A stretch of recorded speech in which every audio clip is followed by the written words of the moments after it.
Hello friends, जय जगन्नाथ। आज video को आपण स्वागत जनावि। तो आज किसी वीडियो गोटे नुआ रेसिपी अच्छी आपण मानी जोटा कि आपण मैंने के बनई ना तेरे निहाती वीडियो टी लास्ट फास्ट टू लास्ट देखते तो जापर रेसिपी कौन। तो निहाती देखो एमती घरे बनई खाते समस्त दिखाते बहुत बढ़िया लगे, बहुत बढ़िया रेसिपी आउ समस्त भल लगे। तो देखिपे आज मुझे जोटा कि बाली जो आपण मैंने खाते से बाली आज उपमा बनई जो भी आपण मैंने चूड़ा सुजी सिमई जोटा भी आप उपमा बनाते। तो आज मो नुआ रेसिपी आपने बनई।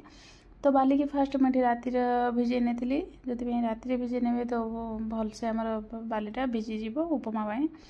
तो ये मुझे धोई नहीं भलसे तो आपण मैंने चाहिए सका 2 ରୁ 3 घंटा भिजे पारे। तो रातिर भिजेदे भल टे भिजीज। तो ये धोईकी गोटे सीटी आम देदेवा जो उपमा बेसी देवानी गोटे सीटी देदेवा परफेक्ट आमर उपमा हे।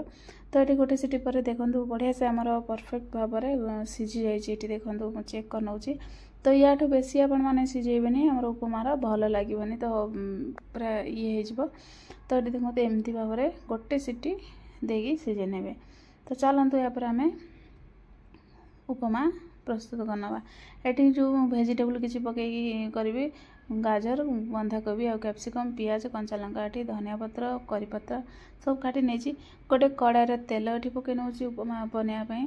तापर ये कौन करना पियाज आउ कंचा लंका ये पकई नौ। ये भुसुंगा पत्र पकई नौ। तो पकई सारा किसी समय पियाज को आम कौन करना भाजीदे। तापर देखो पियाज टी हो सारापर जो आम काटिक रखते वेजिटेबल सब पकई ना। तो वेजिटेबल को आपण मैंने बेसी सीझेबे तो स्वाद अनुसार लुण और हल्दी कलर टे पकईदे। तो फास्ट तक गोल ना। तो 2 मिनिट आपण मैंने कवर करने बेसी सीझेले आम उपमा भल लगे। ये देखो 2 मिनिट कवर करने। तो 2 मिनिट पर आम परफेक्ट भाव में आम परिवा गुड़ाक सीझी जाइए। देखो आ बेसी सीझेबे भल लगे। तो तापर ये देखो जो आम बालीटा को मुझे गोटे छणार छाणी देती जो एक्सट्रा पानी आम सब गड़ी जाइए बाहर जाइए आ पानी निहाती छाणीदेवे तो उपमार भल लगे। ये परिवा हो सारापर जो बालीटा को मुझे पकई नौ। तो तापर ये चटपटापी मुझे मैगी मसला यूज कर जो बहुत टेस्ट लगे उपमा खायापी। तो आपण मैंने जो कौन चटपटा मसला पकई पारे मैगी मसला चाउमिन मसला किसी भी तो निहाती पकईबे बहुत भल लगे। तो यार बालीर रेसिपी मुझे पर गोटे शेयर करी आपण मानक। तो बरा बनईकी तो से वीडियो को आपण मैंने देखिपारे। तो बहुत बढ़िया होता से रेसिपी आउ बहुत बढ़िया लगुला भी आपण मैंने से बालीर बरा भी रेसिपी मु अपलोड कर देखिपारे मो यूट्यूब चैनल रे।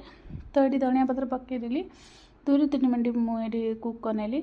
तो तापर देखो रेडी होगा आमर ये तो बालीर उपमा। तो आपण मैंने निहाती घरे ट्राए करूँ बहुत बढ़िया लगे। तो केते बढ़िया देखा आपने देखिए जानीपे। तो निहाती बनाते समस्त भल लगे। आ वीडियो केमती लगे निहाती कमेंट जनातु। आउ प्लीज गोटे लाइक करने आ वीडियो भल लगे आउ चैनल को सब्सक्राइब करने आमती निश्चित बन खातु तो बहुत बढ़िया लगे।